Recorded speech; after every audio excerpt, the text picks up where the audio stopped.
Stan Gibilisco here from the black holes of Dakota Territory, United States of Advancement of Computer Technology.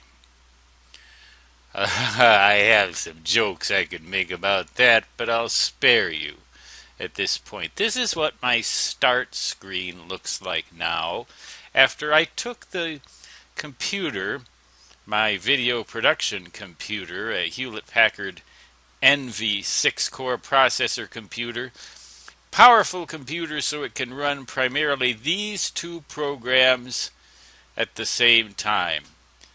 Camtasia Studio, which I'm using to run this thing right now, and some other programs such as Windows Photo Viewer or something like that. Usually when I boot up the computer, what I get though is not this start screen, but instead my desktop. As you can see, this is a montage of Saturn and its moons. I'm making this video from one of those moons, either this one, this one, this one, or this one. I will not disclose which one, for fear that someone may come after me and try to slap me upside of the head for making such a bad video. I figure they won't bother to try looking around in all four of them. But here's the deal. What I have going here, now here, let's go back to start. As you will see, two programs that I've managed to pin to the start menu. Windows Defender, which is the Microsoft version of antivirus software, and which I can pretty much trust, even though it's maybe not the best that's out there. I'm much less likely to trust anymore anything I download from the internet and then use as software. And I mean anything, whether it has a good reputation or not. Also, you'll notice Windows Firewall here. When I took that computer into the shop, they beefed up this firewall to the point where doing Windows updates it doesn't work very well anymore because the firewall blocks a lot of the updates. And the way I found that out was to turn the firewall off. And you can do that by just going to the firewall itself and shutting the thing off. However, and it always leads me back to this desktop, and always showing my home so that it makes it easier for people to remember where my vacation home is. I'm not sure I like that very much. We go back to start. Now, I don't much care for this orange color, but it seems to be too much trouble to change it. And the color is not what matters with this computer. What matters is that it run without crashing and that it don't have malware on it. When I took that computer into the shop, they found malware, mainly intended, they said, to send me to places, to websites that they wanted me to go when I performed internet searches, which seems to be pretty benign malware, and I have no idea whether it came from the site or not that I was attacked by the other day, while I watched in complete, or what should have been, pure knowledge of what was going on, but I just sat there and watched him destroy my computer and didn't do a cotton-picking thing about it. I could have just yanked the power cord. But that all said and done, every time they update an operating system, they change some big things.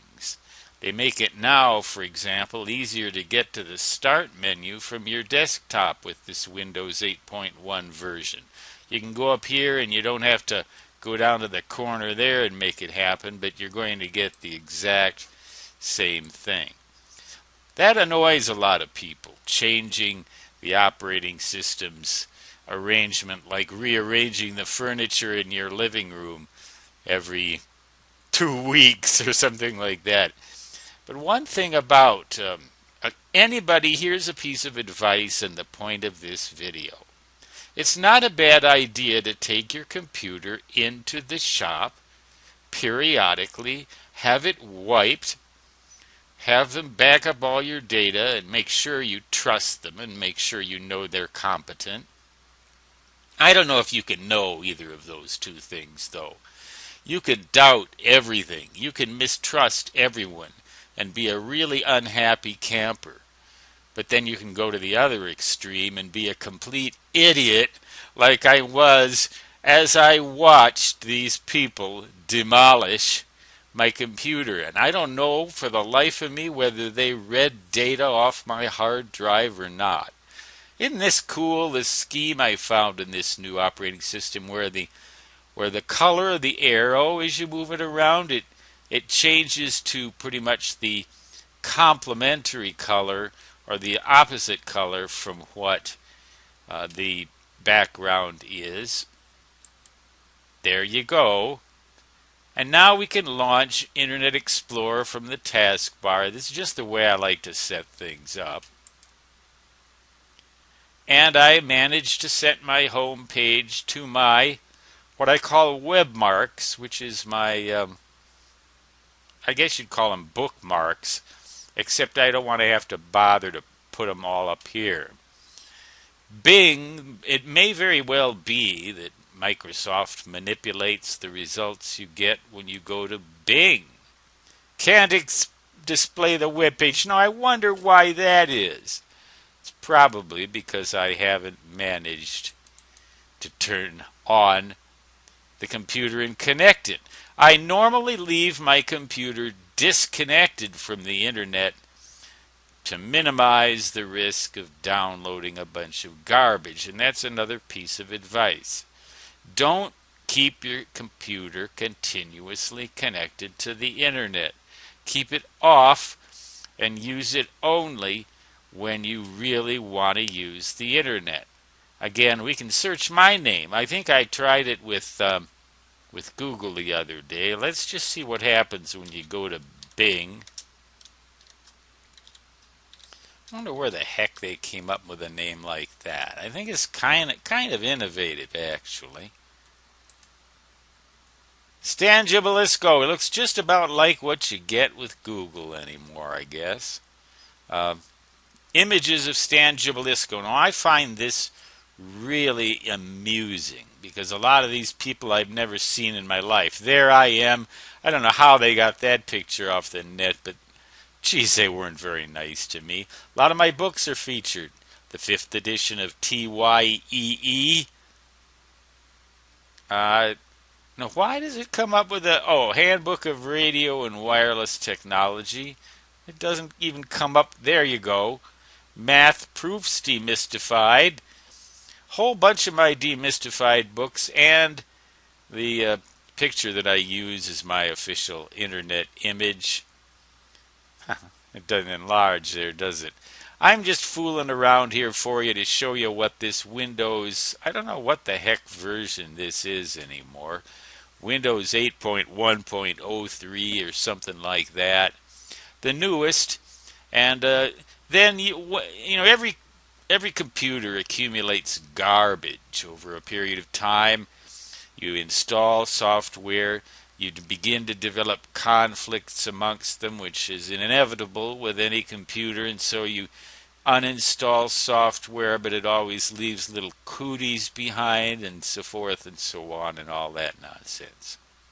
However, what I can tell you is that I'm making this video from either this moon, this moon, this moon, or this moon, and I shall never reveal which one. Stan Gibilisco signing off for now with a couple of pieces of advice to wrap up if you've managed to listen to me yammer for this long. It always is a good idea to take your computer in and get it totally cleaned and wiped and everything else so that you can keep your computer running properly. Just find some professional that you trust, unless you're a real computer uh, expert yourself. And then you can do it yourself. And the second thing is beware of even the reputable sites when it comes to downloading software of any kind that you're going to use for your computer, but particularly antivirus software. Because, unfortunately, some of these scammers are so good that they can fool even the best of the internet providers of antivirus software, and you can end up getting infected by even the best ones. Even the Better Business Bureau is fooled by these bozos. And so was I. But the alarm bells in my head kept ringing, and they rung right. Stan Gibilisco signing off from an unknown planet's moon, in an unknown solar system, in an unknown galaxy, in an unknown cluster of galaxies, in an unknown universe, in an unknown set of universes, in an unknown thought kingdom, unknown primarily because we think we know a lot of these things about our solar system. We don't know a cotton-picking thing about any of it. And that, once we realize that fact, then we know everything. We know everything as soon as we discover that really we know nothing. Aloha from the black holes of Dakota Territory, United States of Aloha. Until next time, so long.